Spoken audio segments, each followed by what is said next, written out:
going to open it up. Questions right off the bat. Lincoln, who's your quarterback? I thought we might start out that way. Just had to get out of the way early. Yeah, I knew it was coming. Lincoln, the draft's on Monday, so and there's so much speculation, and you see these fan graphs and all these things where he's going and things like that. What's your latest thoughts on it? Same they have been. I don't really care a whole lot about what happens in the draft. I've had good conversations with Kyler, his family, and I fully expect him to be with us, and I really don't have any worries about it. Do you worry about his health? The hamstring the other day has sidelined him. That's got to be a pause for you. Yeah, he's going to have to learn how to manage it. He's been a guy that's been pretty lucky throughout his entire athletic career. He's had very, very few injuries, so I think sometimes when you have something minor like that, but that can also be nagging, there's an element of just learning how to deal with it, how you have to prepare your body so that it doesn't happen. And we've already had a pretty good conversation about that. Our strength team, medical team, they'll be ready to address it as soon as we get our hands on it. Lincoln, does that give you any pause in the future about allowing one of your players to play a different sport as well? No, I mean, everybody else has been a lot more worried about it than me. I haven't lost one night of sleep on it, so I apologize to anybody else has. I mean, I knew the deal getting into it, you know. I mean, that's when he first decided to leave A&M, we had very candid conversations with him and his family about it, and they have lived up to their word every part of it, and I have no doubt that they'll continue to do so, and I think they would say the same thing about us. When does the plan change for him this summer, though? Even if he doesn't sign, you know, he went to Cape Cod last summer. No, he'll be with us this summer. Okay. In the grand scheme of things, it's not a negative to have a guy or guys that are good enough to do those things, right? I mean, you're looking for all the great athletes you can get. Yeah, right? no, if they can handle it, I think it can be a positive, and there's other ones out there that can too, and I think it sends a message to those other recruits that if that's something they desire, that if they come do it the right way, that Oklahoma will give them that opportunity.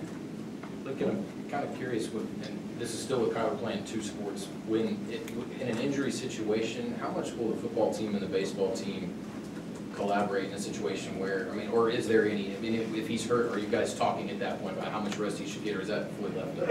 Yeah, we talk about all of it. We've got a great working relationship with those guys, both coaches to coaches, strength coaches to strength coaches, trainers to trainers. So they're all on the same page. We're all on the same page. If something shows up that we need to discuss, we do it, and along with Kyler, we decide the best course of action. So it's been a team effort with very few glitches. How'd you feel the first spring went for you? It was fun. It was fun. It was a fun spring. Loved how it ended with the spring game and how that closed. It's always exciting with a lot of new players in new positions, and then especially having as many mid-year guys as we did, especially on the defensive side of the ball. It was great to kind of get those guys injected into our culture, our systems, and see the difference that they're going to be able to make for us. So it's an exciting time. I mean, I think we've got a good football team. I think we're going to be, fairly talented, but also think it'll be the youngest team, as far as experience. I know, and now coming up, hard to believe, but my fourth year here, I think it'll without a doubt be our least experienced team. So we've got some, like any time this year, you got a lot of things that get you excited. You got a lot of things that we gotta really work on to be the team we want to be. You've got to put your blueprint on everything as you go. Will you do things differently at all, welcoming in your freshmen this year with Benny, or is there a different plan, a way to go about things that you'll take? There's some subtle changes. I think some of it is just over time learning, how you can best acclimate these freshmen as soon as possible. And I think we all kind of continue to learn and find ways each year to get better, just like you try to do schematically or any other parts in your program. So I don't think that's any different. Yeah, Benny, the off-season structure in some ways will be similar, and then there'll be some differences that we feel like are appropriate for our team and our program right now that we'll implement. Do you feel like, I mean, you see guys now working with personal trainers so much, do you feel like kids are more in tune with it? you do work out all year long, that there's never really a stopping point anymore. I think the great ones understand that, you know, that if they're not working, somebody else is, and eventually that person's going to beat them as a opposing player or take their spot at whatever college or NFL team that they're on. So they got to be smart enough to get some rest too. But it's if you want to be great, it's a big price to pay. If you had to point out, I know it's kind of early, you're not quite to summer camp yet. Where's like the biggest key focus you know, part of the, where's your weakest part of the team right now? Leadership. You know, that's area. Not that there's potential. There's great, just like athletic potential. We have some guys that are going to be great leaders, but we need them to be great leaders now, not in the future. And some of them are going to have to grow up in a hurry. And then it's our job as coaches to do everything we can to facilitate that. Lincoln, you get 2 hours a week with them, or some small time. Talk about that, because that's just come into play a couple of years. How positive is that for you guys, and how do you try to take advantage of that? Yeah, everybody uses it, you know, differently. Any time though that you take away from, you know, that you take as a coach, whether it's film or doing a drill on the field, whatever it is, you're taking that away from your strength coach too. So there's some give and take, and so we don't take much time away from our strength guys. I mean, that's our most important strength and conditioning part of the year. You know, we'll have plenty of time with our guys, you know, once camp starts, but we do take a little bit of time each week, and I let the position coaches decide how their group best needs it. You know, some groups can really go out on the field and, you know, do some, you can't use football equipment and all that, but you can really get some things done. And then some positions you really can't do much. It makes more sense to maybe use a little bit of it in the film room. So it changes as the summer goes on, but it does give you a chance to at least get a little bit of time. And exactly a year ago today, we were sitting in this room with Bob Stoops watching the men's golf team win a national championship, and then we started peppering him with questions. A week later, he was gone. He retired. Exactly a year ago today, what were you doing? I don't know. I don't know. Probably just finishing up recruiting, or. Did you watch the golf? I did watch the golf. Yeah, I was sitting on my back patio. I remember now. Yeah, now that you asked that. Yeah, I was sitting on my back patio, living and dying. I was yelling at Brad Dawkey when he hit that chip too far, and then I was cheering like any other fan when he made the putt. So, yeah, I was sitting in my backyard. How close were you to preparing to be the head coach of the University of Oklahoma? That day? I knew it was a thought at that point, but I didn't think it was that close as it ultimately was. That day that it actually happened, the news that the moment you found out that this was going to happen, what did your nerves, or if not nerves, excitement, hit a peak? Kind of what were you doing when that happened? How did you get yourself resettled? There wasn't honestly time. You know, it was the plan. I found out that, I think it was Wednesday. I found out that day. The plan was to announce it on Friday, and then as things do in this world, often it began to circulate a little bit, and so everybody made the decision to go ahead and get in front of the message and go ahead and do it that day. So there, honestly, there was no time to plan, no time to settle thoughts. I mean, I think I scribbled down like 10 words on a piece of paper of things I wanted to make sure I remind myself to say. I tied my tie going down the elevator to go over there and see you guys. So it was, yeah, just kind of just living in the moment a little bit. I think today officially marks the last first for you. Yeah. Like in a week, it'll be your first actual anniversary. You okay with that? You're going to be an old veteran now? Are things going to look a little different now that you've been through everything on the calendar once? I don't think I'm an old veteran yet. No, it's you get more settled in, not comfortable. Again, you don't ever get comfortable coaching in a place like this, but you do get more settled in with the challenges that come up and all that's on your plate. I think I've gotten a lot better as this years went on. I certainly learned a lot, and still have plenty to learn. But yeah, I mean, it's been fun. I'm excited about where it's going. I think it's like everybody see, it's got a pretty good direction. Just the overall scope of the program, and it's something we're working hard, and we're also enjoying it too. What did you learn? What did you learn about in the last year about this job that you didn't know when you took it? Probably just how much of it is just strictly managing people.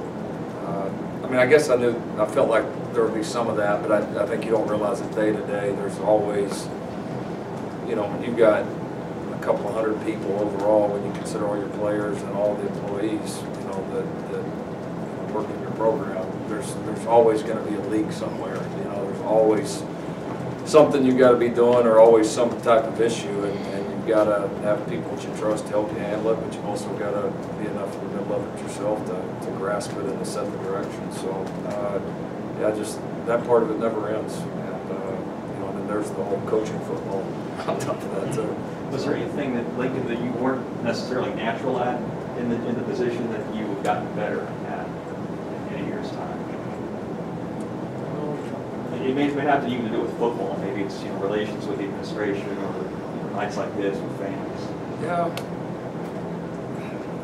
I don't know. It's hard for me to answer about myself a little bit. You know, I wouldn't say any of it's.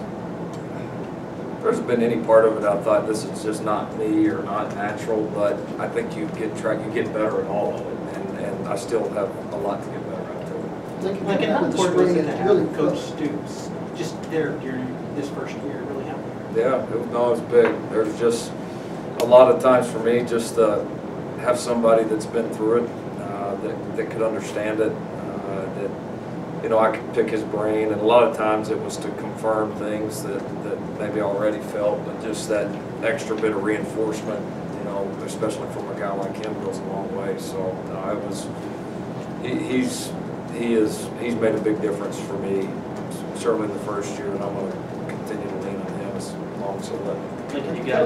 Coming out of the spring, you know, you went from starting a freshman linebacker, he was a year older, he really didn't practice that much, but it sounded like we got the feeling you really felt good about that group coming out of spring going in. What do you think about that group as you get ready to go to summer? Just the linebacking core as a whole. Yeah, we're more talented than we've been, you know, and then excited to get, of course, Deshaun and Brian and throw them in the mix as well. Get Kenneth back healthy, Caleb back healthy. But yeah, I mean, you like our talent there, and we've got some experience there too, you know, and it's going to be fun to see what those young guys do. Really fun to see how Levi Draper continues to grow. Fun to see, of course, again, I mentioned Brian and Deshaun. We were really high on those two. Ryan Jones, Nick Benito, you know, I mean, that's, you know, you throw in that, there's going to be some heavy competition. Curtis Bolton had a great spring, just graduated. Really come a long way. I think he's really in a good spot right now to be able to help us. John Michael Terry, I mean, it's Mark Jackson, I mean, the list kind of goes on and on. So it's a lot of talent, a lot of depth, some experience, and definitely, I think it's talented as we've been at that position in the last few years. Your Jacks are really young too. They are. Think of the talent there. Yeah, they are. You know, I mean, you know, Gums has talent. You know, Redmond certainly has talent. Those guys are different players. So I think it'll be us just settling in on what exactly, you know, we want and feel like we can get out of that position. And the good thing is we've also got some other pieces that are capable of moving around. So we've got some pretty nice versatility there. Like, when you have so many mid-year enrollees, do you get a sense of urgency from the classes going to show up this weekend now? Do you feel maybe they guess I'm catching up to date? Oh, they feel it. I mean, these guys have all been on a group text for, well over a year now, you know, going back to when we were recruiting them and they started to come in and started to build that bond. So now that half the class shows up early, they get to hear all the, you know, what's happening in meetings, what they're doing with Benny and the guys in the weight room, practices. So they feel that sense of urgency, no doubt about it. And they know that if they're going to, you know, want to be able to compete, they're going to have to make up ground quickly. Lincoln, I don't know if you've heard, but Gus Malzahn reacted pretty strongly to the headset. Yeah. What's your feelings on that and the limitation of the amount of guys you can have on the headset at once?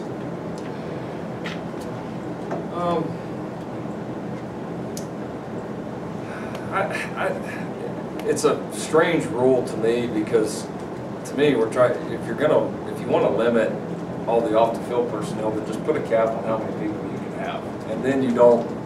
We make all these kind of silly rules to me that are difficult to enforce. You've hired people to do certain things, and then in the middle of it, you change what they can do.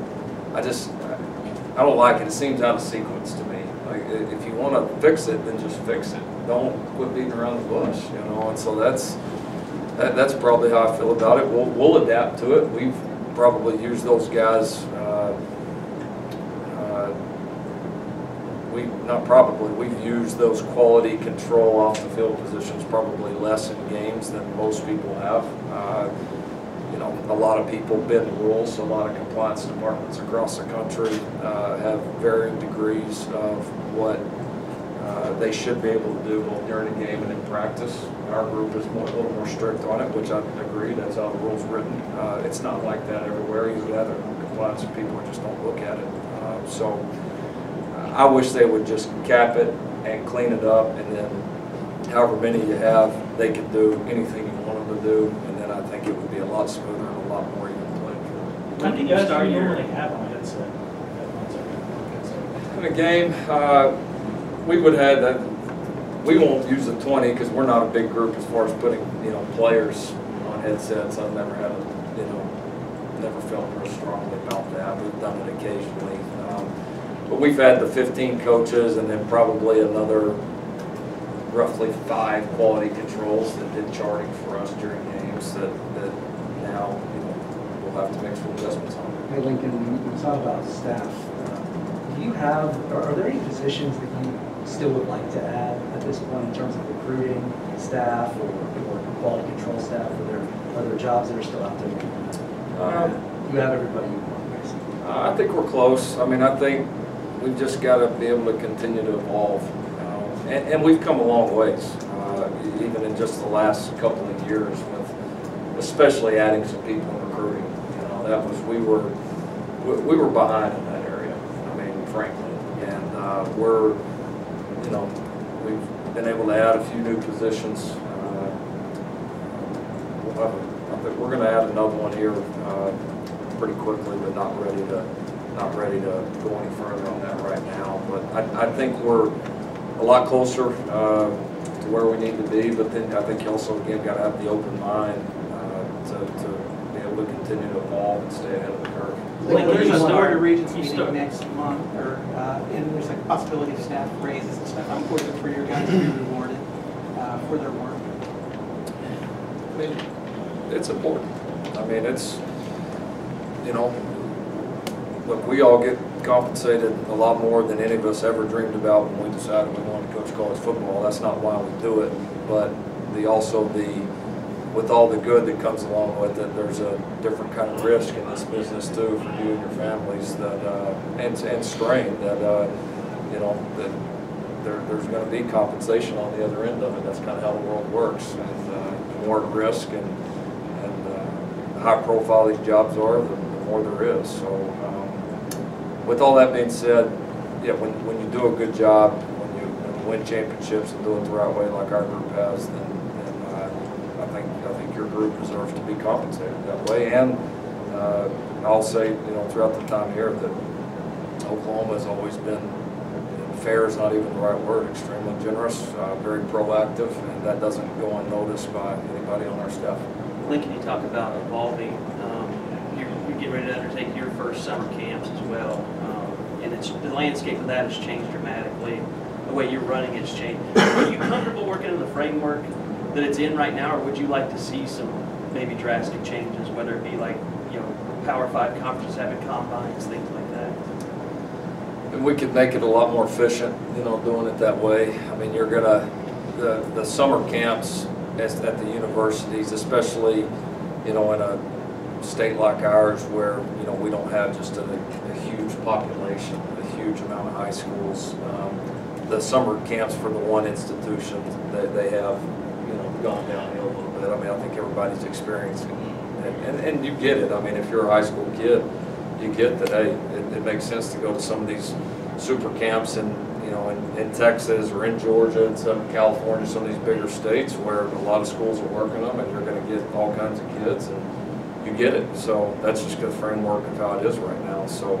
But when you got spring evaluations and now you've got coaches, your staff is going to be split up. You know, while you're doing your own camps, going to satellite camps, is that the best way for you guys to use your time as coaches? It's not awful because you're able to choose.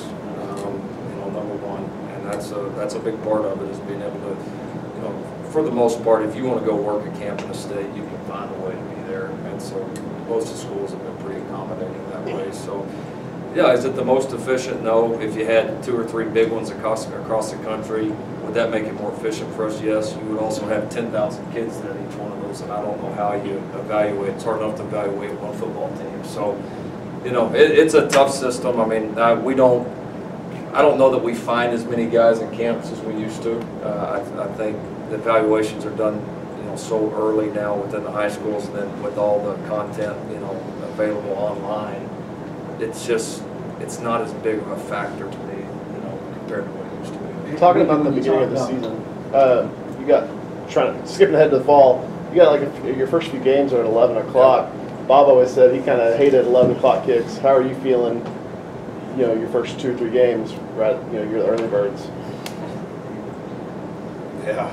I had to talk to Joe and blow off some steam before I came in here on that one. I mean, it is what it is. Like, some years you're going to get a good draw on it, some years you're not. I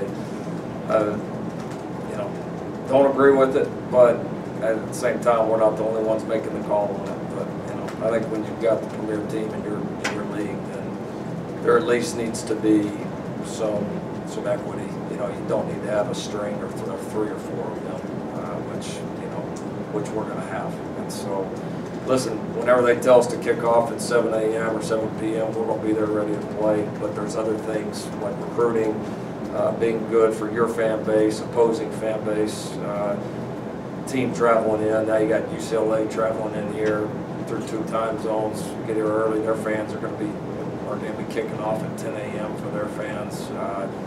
One of our, you know, marquee non-conference games is not great for recruiting. So you wish that, you know, you wish things were better, but it doesn't always go your way. That's part of it. We'll be ready to play at noon there, 11 o'clock on the others. You've been in college sports now, what, 15 years or so, a little bit longer, and the year you get to be a head coach and in control of your own program the size of Oklahoma, the Supreme Court says it's okay to gamble on sports. Yeah.